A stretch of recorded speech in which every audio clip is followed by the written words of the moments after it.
राज्यों में हुए विधानसभा चुनाव के कल आएंगे नतीजे। सुबह 8 बजे से मतगणना होगी शुरू। मतगणना केंद्र पर पुलिस और सुरक्षा बल की पैनी नजर। अयोध्या में रामलला की प्राण प्रतिष्ठा से पहले श्री राम इंटरनेशनल एयरपोर्ट बनकर हुआ तैयार। सीएम योगी आदित्यनाथ ने एयरपोर्ट का किया निरीक्षण। संसद के शीतकालीन सत्र से पहले हुई सर्वदलीय बैठक। सरकार बोली हम हर मुद्दे पर चर्चा के लिए तैयार। 4 दिसंबर से शुरू होकर 22 दिसंबर तक चलेगा संसद सत्र। दिल्ली शराब घोटाले मामले में बढ़ी संजय सिंह की मुश्किलें। आप सांसद संजय सिंह के खिलाफ ईडी ने दायर की चार्जशीट। आप सांसद पर पैसे के लेन देन का आरोप। और यूपी सीएम योगी आदित्यनाथ के प्रदेशवासियों को सौगात। 50 बस 38 इंटरसेप्टर वाहनों और 12 प्रचार वाहनों को दिखाई हरी झंडी।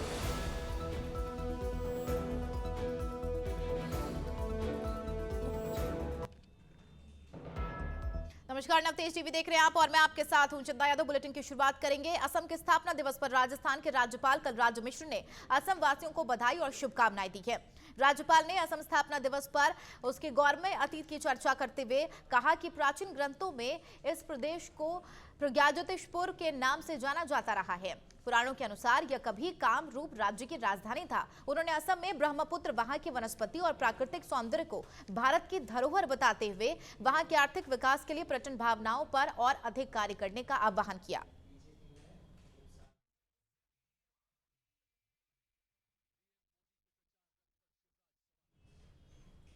खबर राजस्थान के अलवर से है, जहां शिवाजी पार्क थाने के बुद्ध विहार के महात्मा गांधी राजकीय स्कूल में चोरी हो गई है। चोर कमरे का ताला तोड़कर स्कूल की घंटी, राष्ट्रीय ध्वज समेत कई सामान लेकर फरार हो गया। स्कूल टीचर अंजुना सचदेवा ने बताया है कि यहां इस तरह की वारदात होती रहती है, लेकिन पुलिस में शिकायत देने के बाद भी कोई कार्रवाई नहीं होती। फिलहाल पुलिस ने मामला दर्ज कर लिया है और आरोपियों की तलाश शुरू कर दी है।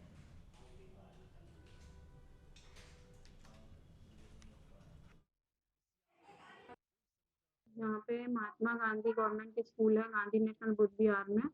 यहाँ पे कल स्कूल में आने पर तुम्हें पता चला कि स्कूल के सारे लॉक टूटे हुए हैं और स्कूल में चोरी हुई है और सारे अलमारियों के लॉक टूटे गए और पूरे ऑफिस को और कमरों को तहस नहस कर दिया।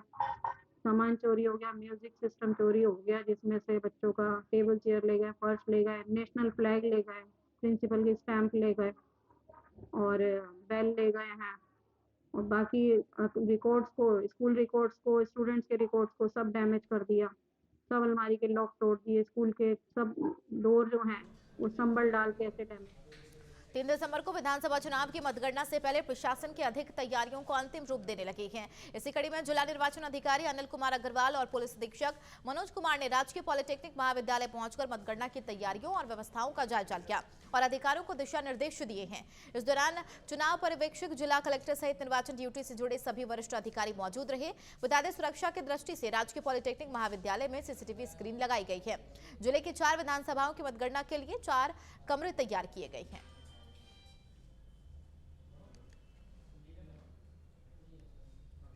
उधर अजमेर के लोहाखान क्षेत्र में चोरों ने मकान में रखे सोने चांदी के जेवरों पर हाथ साफ कर फरार हो गए। पीड़ित के मुताबिक काम के सिलसिलेवार से घर के बाहर गई हुई थी और इसी दौरान चोरों ने मौका पाते ही घर से चोरी की घटना को अंजाम दिया। वहीं पीड़ित महिला ने सिविल लाइन थाने में मामला दर्ज करा दिया है।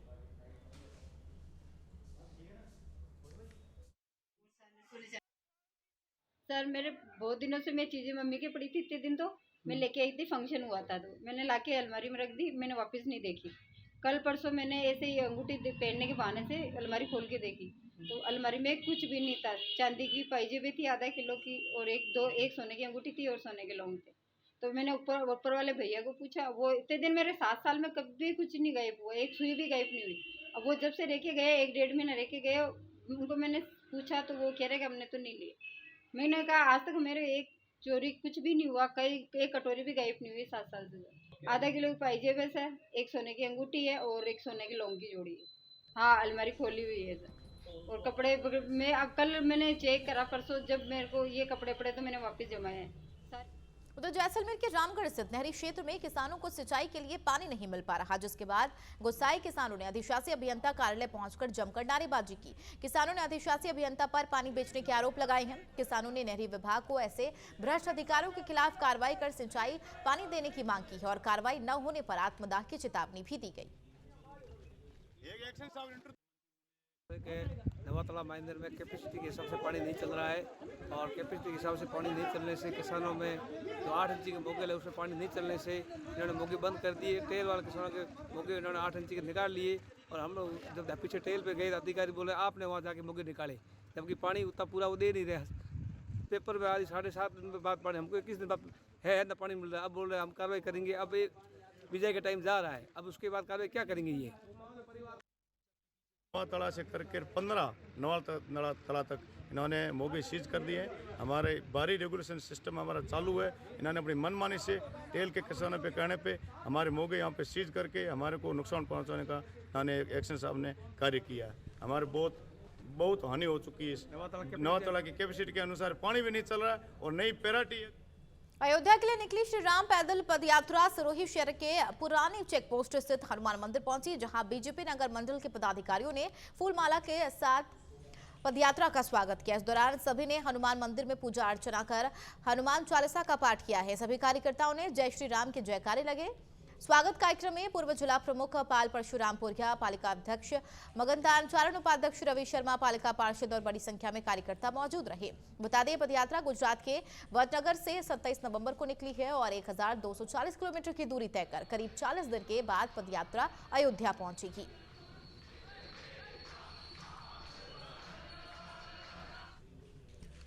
विधानसभा चुनाव के लिए 7 विधानसभा क्षेत्र की मतगणना कल राजकीय पॉलिटेक्निक कॉलेज में होगी, जिसके लिए राजकीय पॉलिटेक्निक कॉलेज में व्यवस्थाओं को अंतिम रूप दे दिया गया है। जिला निर्वाचन विभाग ने मतगणना के लिए इस बार 11 टेबल लगाई हैं, जबकि पिछली 2018 के चुनाव में 15 टेबल लगाए गए थे। आपको बता दें कम टेबल लगाने से मतगणना के राउंड बढ़ जाएंगे। ऐसे में बीकानेर पूर्व और पश्चिम का परिणाम सबसे पहले आने की उम्मीद है, जबकि कोलायत और नोखा का मतगणना परिणाम सबसे बाद में आएगा। इसी को देखते हुए प्रशासन ने मतगणना टेबलों की संख्या बढ़ाकर 12 करने का प्रस्ताव निर्वाचन आयोग को भेजा है, जिसकी स्वीकृति मिल चुकी है। इसी सब पर हमारे संवाददाता के सिंह ने मतगणना स्थल का जायजा लिया। आखिर विधानसभा चुनाव की मतगणना होनी है 3 दिसंबर को। तमाम व्यवस्थाएं इस वक्त मरुनगरी बीकानेर के पॉलिटेक्निक कॉलेज में मैं मौजूद हूं। आपको बताना चाहूंगा कि तमाम व्यवस्थाएं यहां पर हो रखी है। त्रिस्तरीय व्यवस्थाएं हैं, ये मतगणना स्थल है। इसी में आपको बताना चाहूंगा कि बीकानेर जिले की 7 विधानसभा जो क्षेत्र है, 7 विधानसभा क्षेत्र की मतगणना यही होनी है और तमाम तरह की यहाँ पे व्यवस्थाएं हैं। उसके अलावा अगर हम बात करें तो यहाँ पर स्ट्रांग रूम है और वहां पर ट्रेनिंग की व्यवस्था है। सभी तरह से पुलिस की भी भारी व्यवस्था है। बात करेंगे, हमारे साथ हैं बीकानेर के यूआईटी सेक्रेटरी मुकेश बाहर जी बताएं क्या कहेंगे यहाँ पे ये क्या रखा गया है। ये तो जो पॉलिटिकल पार्टीज के प्रत्याशी हैं वो आके यहाँ देख सकते हैं। जो अंदर सीसीटीवी कैमरा उसका एक डिस्प्ले लगा है स्ट्रॉन्ग के बाहर, और बाकी कल के लिए तैयारियां पूरी हैं। उसके अलावा बाहर वाला जो एक तंबू बना हुआ है वो क्या है? ये जो काउंटिंग पर्सनल आएंगे कल, वो यहाँ उनकी उपस्थिति ली जाएगी। पहले जो को बता दूं बात की कोलायत से सबसे ज्यादा ये राउंड होने हैं, 20 राउंड हैं और उसके अलावा नोखा है, वहां पर भी 24 राउंड हैं। यहाँ पे देखिए तमाम तरह की जो व्यवस्थाएं हैं बैठने के लिए बनाई गई है, यानी तमाम तरह की बीकानेर के जिला प्रशासन के द्वारा शानदार व्यवस्था यहाँ पर बनाई गई है। उसी तरह हम बात करें, आपको बताना चाहेंगे खाजूवाला से 21 राउंड में ये खुलेगी। और उसके अलावा हम बात करना चाहें, ये देखिए तमाम यहाँ पर व्यवस्थाएं हैं, जो व्यवस्था माकूल व्यवस्था है और इस माकूल व्यवस्था में यहाँ पर सभी कुछ जो 7 विधानसभा क्षेत्र हैं, जिनमें लून कंसर में 22 राउंड होंगे और कोलायत के जैसे कि 24 होने हैं और पूर्व बीकानेर पूर्व से 19 राउंड होने हैं और बीकानेर पश्चिम से 18 और के लून कंसर के 22 राउंड, श्री डूंगरगढ़ के 22 राउंड। कुल मिलाकर पहले जो परिणाम आना है वो बीकानेर पश्चिम से आना है, क्योंकि सबसे कम राउंड है। और तमाम तरह की यहाँ पर आप देख सकते हैं कि पुलिस की भी व्यवस्था यहाँ पर माकूल व्यवस्था रहनी है। तमाम तरह की यहाँ पर देखिए जैसे कि स्ट्रांग रूम भी हम आपको दिखा देते हैं कि ये स्ट्रांग रूम है जहाँ पर ये व्यवस्था बनी दिख रही है आपको। ये यहाँ पर तमाम प्रत्याशी के जो मिलने वाले हैं वो सब यहाँ पर रहेंगे और इसी क्षेत्र में यहाँ पर मॉनिटरिंग की पूरी व्यवस्था यहाँ रहनी है। देखिए शानदार व्यवस्था है यहाँ पर, ये कैमरास वगैरह सब कुछ है। आपको ये भी बता देता हूँ यहाँ पे स्ट्रांग रूम हम आपको सीसीटीवी के जरिए, हम मॉनिटर के जरिए बताने की कोशिश करेंगे। ये देखिए नोखा का स्ट्रांग रूम है, तो वहीं ये देखिए खाजूवाला का स्ट्रांग रूम है। और अगर हम बात करें तो यहाँ पर ये देखिए बीकानेर पूर्व का स्ट्रांग रूम, सभी जगह के स्ट्रांग रूम है यहाँ पूर्व के, श्री डूंगरगढ़ के, खाजूवाला के और बीकानेर पश्चिम के। तो कुल मिला के ये बात, ये देखिए श्री कोलायत का भी स्ट्रांग रूम है और यहीं पर ये कहा जा सकता है मतगणना होनी है और तमाम तरह की व्यवस्थाएं चाक चौबंद है। के सिंह, बीकानेर। राजस्थान के बारां जिले में सरकारी धन का दुरुपयोग करने का मामला सामने आया है। यहां शाहबाद उपखंड मुख्यालय के पास सालों से चल रहा वृद्धाश्रम सिर्फ कागजों में वृद्धाश्रम संचालित हो रहा है। यहां ना कोई बुजुर्ग रहता है और ना ही कोई कर्मचारी है। सरकार से लाखों रुपए का बजट वृद्धाश्रम के नाम पर हर महीने भिजवाया जा रहा है, लेकिन इसको संचालित करने वाले लोगों में बंटाधार करने में लगे हुए हैं। आज हम एक ऐसी जगह का खुलासा करेंगे जहां पर वृद्ध आश्रम के नाम पर सरकार के लाखों रुपए का चूना लगाया जा रहा है। शहरी आदिवासी बहुल से शाहबाद में एक वृद्ध आश्रम चल रहा है जहां पर दिखावे के लिए आस पड़ोस से बुलाकर बुजुर्गों को बिठा लिया जाता है, जबकि कागजों में 30 का नामांकन होने के बावजूद, 25 या 30 का नामांकन होने के बावजूद वहां पर कोई बुजुर्ग नहीं रहता है। जबकि वृद्धाश्रम के कई नियम हैं। जो भी बुजुर्ग वहां पर रहेगा वो वहीं पर ही खाएगा पिएगा और वहीं पर ही सोएगा। जो अपने बेटों से प्रताड़ित होकर या बेटों के द्वारा, बेटा बहू के द्वारा घर से निकाल दिए जाते हैं, वही वृद्धाश्रम में रहते हैं।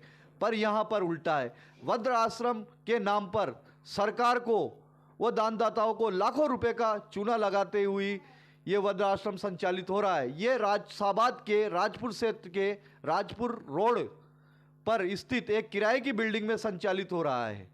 शहरी आदिवासी क्षेत्र होने के कारण यहाँ पर वृद्ध आश्रम को की मॉनिटरिंग भी प्रभावी रूप से प्रशासन नहीं कर पा रहा है। ये प्रशासन की कमियां है।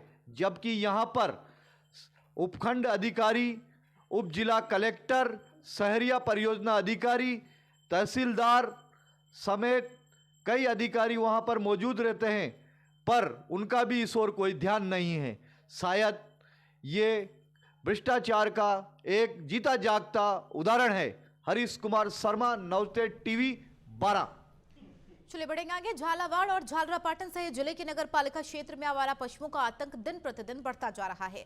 शहर के मोची मोहल्ला इलाके में 2 आवारा सांडों की जबरदस्त भिड़ंत हो गई, जिसमें कई वाहन क्षतिग्रस्त हो गए। आवारा पशुओं की फाइट का यह सीसीटीवी वीडियो अब सोशल मीडिया पर तेजी से वायरल भी हो रहा है, जिसे लोग देखकर स्थानीय प्रशासन से आवारा पशुओं पर नकेल लगाने की मांग कर रही है।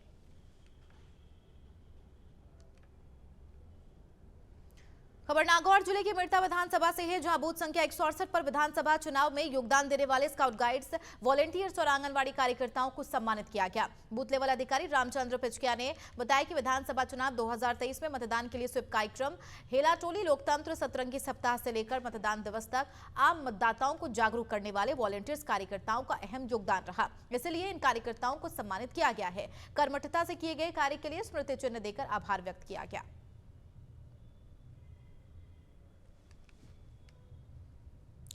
राजस्थान विधानसभा चुनाव 2023 के लिए कल मतगणना होनी है। कल प्रत्याशियों के भाग्य का फैसला होने जा रहा है। जिले के 7 विधानसभा सीट झुंझुनू, नवलगढ़, पिलानी, सूरजगढ़, उदयपुर वाटी, खेतड़ी और मंडावा की मतगणना जिला मुख्यालय स्थित सेठ मोतीलाल कॉलेज में होगी।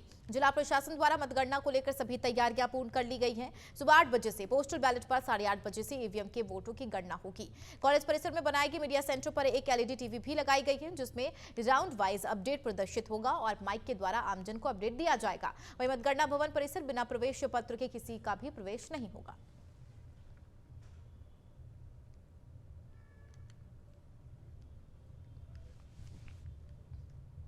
द्रबांसुर में पुलिस को बड़ी सफलता हाथ लगी है। पुलिस ने यहां नकाबपोश गैंग के 4 लोगों को गिरफ्तार किया।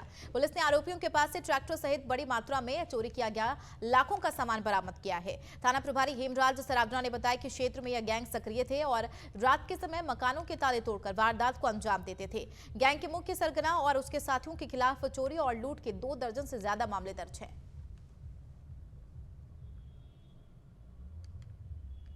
पिछले 3-4 महीने में हमारे यहाँ करीब 6-7 नकबजनी की वारदातें हुई और सभी में तरीका जो वारदात था वो एक जैसा ही था। हम लोगों ने प्रयास किया इस बारे में। मालूम चला कि जो थाना का एचएस है और हार्डकोर अपराधी भी है मंजीत, वो और उसके गैंग के साथी ये सारी वारदातों को अंजाम दे रहे हैं। इस गैंग का लगभग करीब 2 महीने हमने पीछा किया, तब जाके हमें सफलता मिली और इसमें से 4 लोगों को हमने डिटेन किया, पूछताछ की तो लगभग 7 वारदातें इन्होंने नकबजनी की हमारे थाना क्षेत्र में कबूल की और जिनमें इन्हें गिरफ्तार किया है। गिरफ्तारी के बाद इनसे लगभग 25 क्विंटल सरसों बरामद की है। उधर नागौर के मिर्ता में अंतर्राष्ट्रीय दादू पंथ संप्रदाय नरेना पीठ के आचार्य गोपाल दास महाराज के निधन के बाद श्रद्धांजलि सभा का आयोजन किया गया। बता दें मिर्ता किशन देव जी क्षत्रिय आश्रम के शोक सभा का आयोजन किया गया और इस दौरान प्रमुख संतों और जनप्रतिनिधि पुष्प अर्पित कर आचार्य गोपाल दास महाराज को श्रद्धांजलि दी गई। इस मौके पर अंतर्राष्ट्रीय राम स्नेही संप्रदाय पीठ रेन के आचार्य सज्जन राम महाराज, भजन सम्राट प्रकाश दास महाराज, पूर्व विधायक रामचंद्र जरोड़ा, उप प्रधान राजवीर जाजड़ा, पूर्व पार्षद रामेश्वर धिरोदा सहित अनेक जनप्रतिनिधि उपस्थित रहे।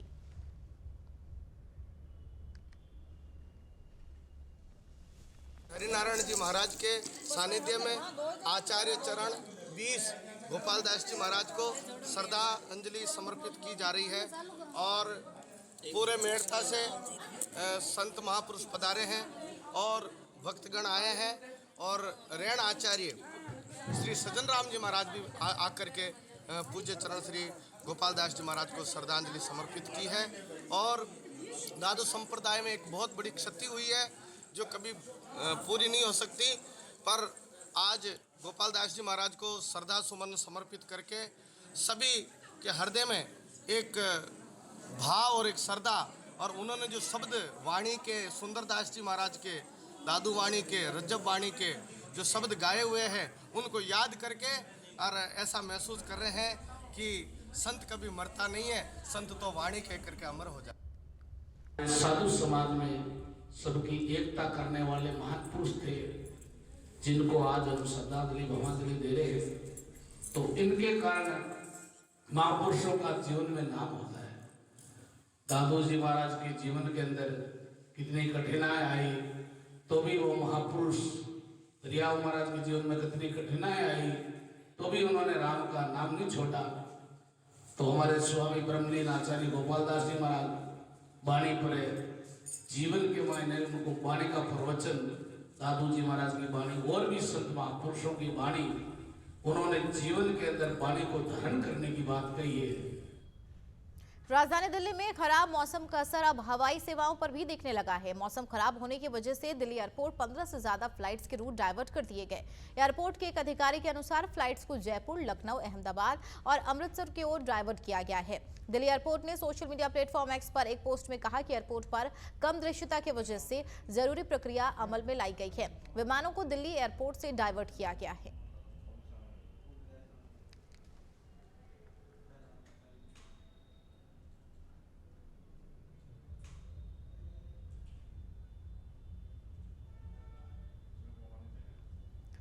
भारत के आदित्य L1 उपग्रह में लगे payload Aditya solar wind particle experiment ने सामान्य रूप से काम करना शुरू कर दिया है। इसरो ने 2 सितंबर को श्रीहरिकोटा के सतीश धवन अंतरिक्ष केंद्र से आदित्य L1 अंतरिक्ष यान का सफलतापूर्वक प्रक्षेपण किया था। इसरो के अनुसार आदित्य L1 सूर्य का अध्ययन करने वाली पहली अंतरिक्ष आधारित वेधशाला है। यह पृथ्वी से लगभग 15 लाख किलोमीटर दूर स्थित लैग्रेंजियन बिंदु L1 के आसपास एक प्रभामंडल से सूर्य का अध्ययन कर रही है।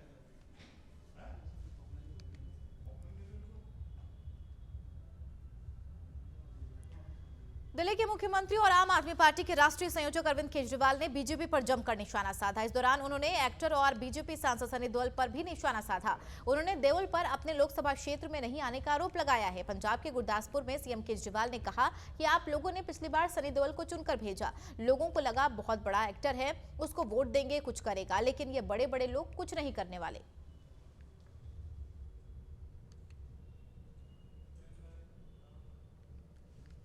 भारत और ऑस्ट्रेलिया के बीच चौथा T20 मैच खेला गया है। ऑस्ट्रेलिया ने टॉस जीतकर बॉलिंग चुनी है और उनके कप्तान मैथ्यू वेड ने टीम के 5 बदलाव के बारे में बताया है। टीम इंडिया के कप्तान सूर्य कुमार यादव ने जब कमेंटेटर ने टीम के बारे में पूछा तो वह खिलाड़ी का नाम भूल गए। सूर्या ने कहा कि टीम में 4 बदलाव है, लेकिन चौथा बदलाव उन्हें याद नहीं रहा। आपको बता दें, चौथा बदलाव विकेटकीपर जितेश शर्मा के रूप में हुआ था। उन्होंने ईशान किशन की जगह ली है।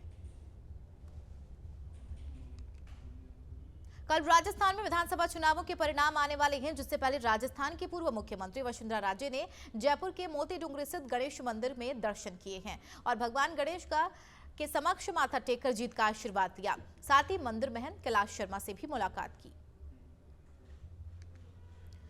4 राज्यों के चुनावों की मतगणना शुरू होने वाली है और हर कोई इसका इंतजार कर रहा है। नतीजों से पहले आए एग्जिट पोल्स की बात करें तो राजनीतिक दलों की सक्रियता और बयानबाजी अचानक बढ़ गई है। इस बीच कांग्रेस नेता और मध्य प्रदेश के पूर्व मुख्यमंत्री कमलनाथ ने कहा है कि उन्हें एग्जिट पोल से कोई मतलब नहीं, बल्कि मतदाताओं पर भरोसा है। कमलनाथ ने कांग्रेस कार्यकर्ताओं से मतगणना के दौरान सतर्क रहने को कहा है।